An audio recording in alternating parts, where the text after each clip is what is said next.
नमस्कार दोस्तों, स्वागत है आप सभी का हमारी चैनल चल अकेला ब्रो में। जय श्री कृष्णा, राधे राधे। कार्तिक का महीना आज शुरू हो चुका है। आज अपने सुनेंगे माता सीता की कहानी। इस कहानी को पूरे महीने सुनने से घर में अन्न धन के भंडार भर जाते हैं और हमारी समस्त मनोकामनाएं पूरी होती हैं, जिससे हमारा जीवन सुखी और संपन्न हो जाता है। हर व्यक्ति को अपने जीवन में कार्तिक स्नान अवश्य करना चाहिए। कार्तिक मास को शास्त्रों में पुण्य मास कहा गया है। पुराणों के अनुसार जो फल सामान्य दिनों में 1000 बार गंगा स्नान करने का होता है तथा प्रयाग में कुंभ के दौरान गंगा स्नान का फल प्राप्त होता है, वही फल कार्तिक माह में सूर्योदय से पूर्व किसी भी नदी या सरोवर में या फिर घर पर ही स्नान करने के पानी में थोड़ा सा गंगा जल मिलाकर स्नान करें तो पुण्य की प्राप्ति होती है। शास्त्रों के अनुसार कार्तिक मास स्नान की शुरुआत शरद पूर्णिमा से होती है और इसका समापन कार्तिक पूर्णिमा को होता है। और अब एक कहानी सुनेंगे तुलसी माता की। एक बुढ़िया थी, वह नित्य नियम से तुलसी माता की पूजा करती थी। उसके एक पोती थी, तो वह अपनी दादी को नित्य नियम से तुलसी माता की पूजा करते हुए देखकर वह भी नियम से तुलसी माँ की पूजा करने लगी। अब वह रोजाना सुबह जल्दी उठती, स्नान करने के बाद सबसे पहले तुलसी माता को जल अर्पित करती, उसी के बाद कुछ खाना पीना करती थी। धीरे धीरे उसका यह नियम बन गया कि वह तुलसी की पूजा किए बिना कुछ भी नहीं खाती पीती थी। इस तरह समय बीतता गया। समय के साथ वह कन्या बड़ी हो गई। जब वह कन्या शादी लायक हुई तो उसके माता पिता ने एक अच्छे से घर में उसकी शादी करवा दी। शादी के बाद जैसे ही वह ससुराल के लिए विदा होने लगी तो उसकी दादी माँ ने उसे एक तुलसी का गमला दिया और कहा कि बेटा, नियम से इसकी पूजा ससुराल में भी करना। इससे तुम्हारे घर में सुख सौभाग्य की वृद्धि होगी। तो वह बड़ी ही खुशी से अपनी दादी माँ से उस गमले को लेकर ससुराल चली गई और रोजाना सुबह जल्दी उठती और फिर स्नान करके तुलसी माता की पूजा करती। उसी के बाद में चाय पीती। ससुराल में उसके 2 जेठानियों थीं। वह उसे इस तरह पूजा पाठ करते देखती तो ईर्ष्यावश उसका मजाक उड़ाती थी। कहती कि बड़ी आई नियम धर्म वाली, सारी शास्त्र तू ही जानती है। सुबह का काम काज न करना पड़े इसलिए बहाना बनाकर तुलसी की पूजा करने के लिए बैठ जाती है। ऐसा करते करते एक दिन दोनों जेठानियों ने कहा कि क्यों न आज हम इसका गमला छुपा देते हैं, देखते हैं कि यह पूजा कैसे करें। तो उन्होंने ले जाकर एक जगह तुलसी का गमला छुपा दिया। वह कन्या स्नान करके इधर उधर गमला ढूंढती रही। काफी देर बाद ढूंढने पर उसे गमला मिला तो उसने पूजा की और उसके बाद में ही भोजन किया। अब उन दोनों जेठानियों का तो रोजाना नियम बन गया, वह उसकी तुलसी के गमले को उठाती और कहीं न कहीं ले जाकर छुपा देती। लेकिन उसने अपनी जेठानियों को कुछ भी नहीं कहा। वह अपनी श्रद्धा से इधर उधर ढूंढकर जब भी उसे गमला मिलता तो उसमें जल सींचकर उसी के बाद खाना खाती। तो एक दिन उसकी जेठानी ने गमले को वहां से उठाया और दूर जाकर जंगल में फेंक आई। तो उस दिन उस कन्या ने स्नान करके गमले को खूब ढूंढा पर उसे गमला नहीं मिला। वह तो बहुत ही परेशान हो गई और दुखी होकर अपने कमरे में बैठ गई और उसने खाना भी नहीं खाया, क्योंकि उसका नियम था वह पूरा नहीं हुआ। तो उसे इस तरह से परेशान देखकर तुलसी माता उसकी सच्ची भक्ति से बहुत ही प्रसन्न हुई। तुलसी माँ के आशीर्वाद से उसके कमरे में तुलसी माँ का गमला प्रकट हो गया। अगले दिन जब वह सुबह उठी तो देखती है कि उसके खाट के चारों कोनों पर तुलसी माता का गमला है। यह देखकर वह तो बहुत ही प्रसन्न हुई और कहने लगी कि अब मेरी तुलसी माता को कोई नहीं चुरा सकेगा। पूजन करने के लिए मुझे कहीं बाहर नहीं जाना पड़ेगा और कोई भी मेरी तुलसी माता को फेंक भी नहीं सकेगा। तो वह जल्दी से स्नान करने के लिए गई और स्नान करके तुलसी माता की पूजा की। और पूजा करने के बाद में जैसे ही रसोई घर में वह खाना खाने के लिए गई तो उसे भोजन करता हुआ देखकर उसकी दोनों जेठानी उसका मजाक उड़ाने लगी और कहने लगी कि देवरानी का नियम धर्म पूरा हो गया। और उसके पास आकर बोली कि तुलसी जी की पूजा कर ली क्या देवरानी जी? तो वह बोली कि हाँ कर ली। तो उसकी जेठानी बोली कि क्यों झूठ बोल रही है, सही सही बोलना कि भूख बर्दाश्त नहीं होती। खाना खाना है तो यूं ही खा ले, पूजा करने का बहाना क्यों बना रही है? तो उसने कहा कि जेठानी जी मैंने पूजा कर ली है। तो उसकी जेठानी बोली कि गमला तो हमने फेंक दिया, तूने पूजा कहाँ से की? आप मेरे कमरे में जाकर देख सकती हैं। मैंने पूजा कर ली तो अपनी देवरानी की इस तरह बात सुनकर दोनों जेठानी भागकर उसके कमरे में गई तो वहां जाकर आश्चर्यचकित हो गई।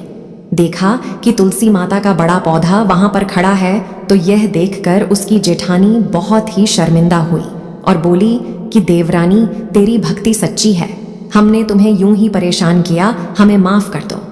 उसी दिन से तीनों देवरानी जेठानी सुबह जल्दी उठकर स्नान करती और उसके बाद में तुलसी माता की पूजा अर्चना करके उसके बाद में घर का कोई अन्य काम करती। ऐसा करने से उनके घर में सुख सौभाग्य का वास हुआ और धन के भंडार भर गए और 10वें महीने उन तीनों देवरानी जेठानियों को सुंदर पुत्र की प्राप्ति हुई। तुलसी माता जैसी कृपा आपने उन पर की ही हम पर भी करना, अपनी कृपा दृष्टि बनाए रखना। अब सुनते हैं लपसी और तपसी की कहानी, जो हर व्रत कथा के बाद में अवश्य सुननी चाहिए। एक लपसी था, एक तपसी था। तपसी हमेशा भगवान की तपस्या करता था, लेकिन उसे चोरी करने की आदत थी। लपसी हमेशा सवा सेर की लापसी बनाता और पहले भगवान को भोग लगाता, उसके बाद में स्वयं भोजन करता। दोनों भाइयों का यही नियम था। तो एक दिन कोई बात को लेकर दोनों में कहासुनी हो गई तो तपसी बोला कि मैं रोजाना भगवान की तपस्या करता हूँ, इसलिए मैं बड़ा हूँ। तो लपसी बोला कि मैं रोज भगवान को सवा सेर लापसी का भोग लगाता हूँ, इसलिए मैं बड़ा हूँ। ऐसा कहते हुए दोनों जोर जोर से लड़ने लगे। तभी वहां से नारद जी गुजर रहे थे। दोनों को लड़ता हुआ देखकर वहां आए और उनसे पूछा कि तुम दोनों क्यों लड़ रहे हो? तो दोनों ने अपने आप को बड़ा बताया और साथ में बड़ा होने का कारण भी बताया।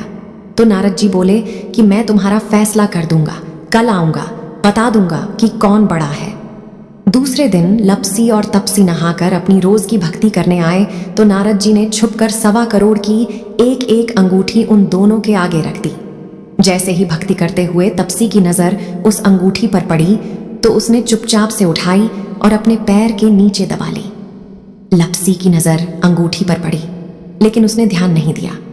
उसने पहले भगवान को भोग लगाया और फिर स्वयं भोजन करने के लिए बैठ गया। थोड़ी देर बाद नारद जी सामने आए तो दोनों ने पूछा कि अब बताओ, हम में से कौन बड़ा है? तो नारद जी ने तपसी से खड़ा होने के लिए कहा तो वह खड़ा हुआ तो उसके पैर के नीचे दबी हुई अंगूठी दिखाई दी। तो नारद जी ने तपसी से कहा, तपस्या तो तुम करते हो, इतनी तपस्या करने के बाद भी तुम्हारी चोरी करने की आदत नहीं गई। यह अंगूठी मैंने ही तुम दोनों के आगे रखी थी। मैं यह देखना चाहता था कि तुम दोनों में से किन के मन में लालच है। तूने तो अंगूठी दिखाई पड़ते ही झट से अपने पैर के नीचे दबा ली। लेकिन लपसी का ध्यान अंगूठी पर जाने के बाद भी लपसी ने अंगूठी को ना ही उठाया और ना ही ध्यान किया। उसने सिर्फ अपने भगवान जी में ही ध्यान रखा, उन्हें भोग लगाया और बाद में स्वयं भोजन करने लगा। इसलिए लपसी बड़ा है और तुम्हें तुम्हारी तपस्या का कोई भी फल नहीं मिलने वाला। जितनी चाहे मर्जी तुम तपस्या कर लो, तुम्हें इसका कोई भी फल नहीं मिलेगा। तो तपस्वी को यह सुनकर बहुत ही दुख हुआ और वह शर्मिंदा होकर नारद जी से माफी मांगने लगा और कहने लगा कि आज तक की मेरी गलती माफ करो और मुझे बताओ कि मुझे मेरी तपस्या का फल कैसे मिलेगा। आज के बाद कभी भी मैं चोरी नहीं करूंगा। तो नारद जी ने कहा कि यदि कोई गाय और कुत्ते की रोटी नहीं बनाएगा तो उसका फल तुझे मिलेगा। यदि कोई आदमी ब्राह्मण को भोजन करवाकर उसे दक्षिणा नहीं देगा तो उसका फल भी तुझे ही मिलेगा। अगर किसी को सूत की साड़ी अगर हम देते हैं, उसके ऊपर अगर भेंट स्वरूप कुछ रुपए नहीं देंगे तो उसका फल भी तुझे ही मिलेगा। अगर कोई व्यक्ति दिए से दिया जलाएगा तो उसका फल भी तुझे ही मिलेगा।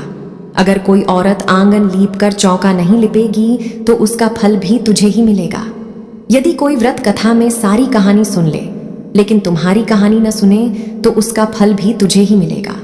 उसी दिन से हर व्रत कथा और कहानी के साथ लपसी तपसी की कहानी कही और सुनी जाती है और कहानी सुनने के बाद में ऐसे कहना चाहिए कि हे भगवान, लपसी को लपसी का फल मिले, तपसी को तपस्या का फल मिले और हमारी कहानी का फल हमें मिले। तो यह थी माता सीता के नितनेम की कहानी। आपको कैसी लगी कमेंट बॉक्स में बताना और इसे ज़्यादा से ज़्यादा शेयर करना ताकि मेरी सभी बहनों तक ये कहानी पहुँचे और नित्य नियम का नियम ले सके। क्योंकि माता सीता के इस नित्यनेम की कथा को नियमित रूप से सुनने से घर का खोया हुआ मान सम्मान और सुख सौभाग्य लौट आता है। घर में अन्न धन के भंडार भर जाते हैं और मन की मुराद पूरी होती है।